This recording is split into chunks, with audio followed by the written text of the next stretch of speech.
Hello বন্ধুরা, পৃথিবীতে লক্ষ লক্ষ জীব রয়েছে। এরই মধ্যে একটি জীব হলো মানুষ। মানুষটা প্রায় 70-80 বা অধিক হলে 100 বছরই বাঁচে। আবার অনেক জীবের আয়ু মাত্র 24 ঘন্টারই নিয়েছে।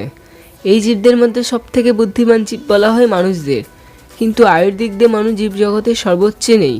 অজানা জ্ঞান চ্যানেলের আজকের এই ভিডিওতে আমরা সবথেকে বেশি দিন বেঁচে থাকতে পারে এমনই 10টি জীবের সম্পর্কে জানব।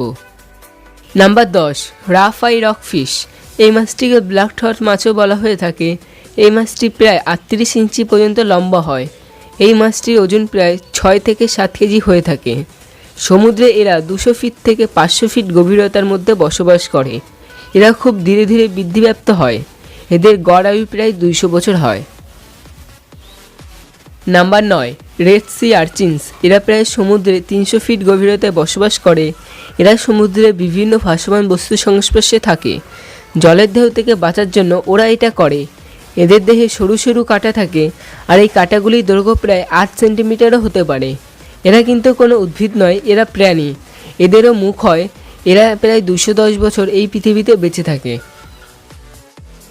নাম্বার 8, হাঙর। বিজ্ঞানীদের একাংশ মনে করেন যে পৃথিবীতে বসবাসকারী স্তন্যপায়ীদের মধ্যে হাঙরই সবথেকে বেশি দিন বেঁচে থাকে। এরা প্রায় 50 থেকে 60 ফিট লম্বা হয়ে থাকে, আর ওজন প্রায় 80 থেকে 100 টনের মধ্যে হয়।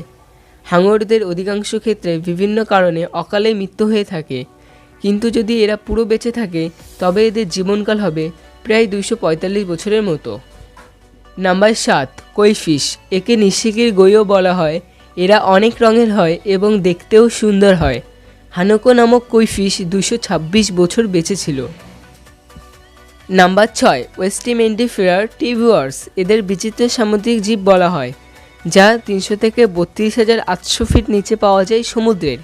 বিংশ শতকের মানুষেরা এদের আবিষ্কার করেছিল ইন্দোনেশিয়ার কাছের সমুদ্রে। এরা প্রায় 10 ফিট লম্বা হয়। এরা দলবদ্ধভাবে অবস্থান করে এবং এদের জীবনকাল হয় খুব স্লো। এরা প্রায় এই পৃথিবীতে 250 বছর বেঁচে থাকে। Number 5, fresh water pearl mussels. এরা একটি লুপ্তপ্রায় প্রজাতি। 90% ফ্রেশ ওয়াটার পারমাসালস উত্তর পশ্চিম ইউরোপে পাওয়া যায়।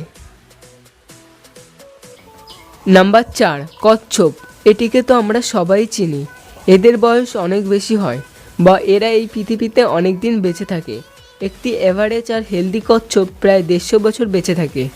আজ পর্যন্ত সর্বোপরি বেঁচে থাকা কচ্ছপের নাম হলো অ্যাডভাইটা। এর জন্ম হয়েছিল 1750 সালে। কলকাতার একটি চিড়িয়াখানায় এটিকে গভর্নর রবার্ট ক্লাইভ নিয়ে এসেছিল। এই কচ্ছপটি পৃথিবীতে 256 বছর বেঁচেছিল। এটি 2006 সালে মারা গেছে। নাম্বার 3, অসিয়ান কোয়াহক। অসিয়ান কোয়াহককে উত্তর আটলান্টিক সমুদ্রে পাওয়া যায়।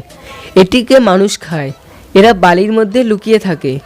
এরা যদি কোনো শিকারীর শিকার না হয় তবে এরা সহজেই 400 বছর বেঁচে থাকে।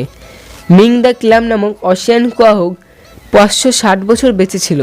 এটিকে রেকর্ড করা হয়েছে। এখন যদি কোনো অসিয়ান কোয়াহকের জন্ম হয় তবে এরা প্রায় 2400 বছর পর্যন্ত বেঁচে থাকবে। তখন একবার ভাবুন মানব সভ্যতা কোথা থেকে কোথায় চলে যাবে। Number 2, Antarctic sponge. একদিনে এরা প্রায় 1 মিলিমিটারে কম মুভ করে। এরা খুব ধীরে ধীরে বৃদ্ধিপ্রাপ্ত হয়।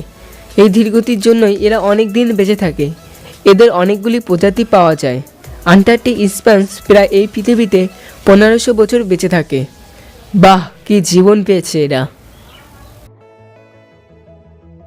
Number 1, jellyfish. এই সামুদ্রিক প্রাণীর নাম হয়তো আপনি হাজারোবার শুনেছেন। এদের নামের সাথে ফিশ শব্দটি থাকলেও এরা একদমই মাছ নয়। জাপানের সমুদ্রে এক ধরনের অমর জেলিফিশ পাওয়া যায়। হ্যাঁ, আপনি ঠিকই শুনেছেন, এরা কোনোদিন মরে না। এদের নাম হলো ইমমর্টাল জেলিফিশ। এদের জন্ম হয় এবং পরে এরা পরিণত হয়, কিন্তু পরে এরা আবার এক অজ্ঞাত উপায়ে জীবনের প্রথম ধাপে চলে যায়। উদাহরণস্বরূপ আপনি এটি ভাবতে পারেন যে কোনো একটি ছেলের জন্ম হলো এবং পরে তার বয়স হলো 70 বছর এবং পরে আবার সেই 1 বছরে ফিরে গেল। এইভাবে এদের জীবনকাল চলে যায় এবং এরা কোনোদিনই মরে না। তাহলে বন্ধুরা, আজকের এই ভিডিওটা আপনাদের কেমন লাগলো অবশ্যই আমাকে কমেন্ট করে জানাবেন, এবং এই ভিডিওটা এতটুকু যদি আপনাদের ভালো লাগে তবে অবশ্যই এই ভিডিওটাকে লাইক করবেন, বন্ধুদের সাথে শেয়ার করবেন, কারণ শেয়ারিং ইজ কেয়ারিং। পরের ভিডিও কোনো নতুন টপিক নিয়ে, ততক্ষণ কিপ স্মাইলিং, স্টে হ্যাপি, জয় হিন্দ, বন্দে মাতারম।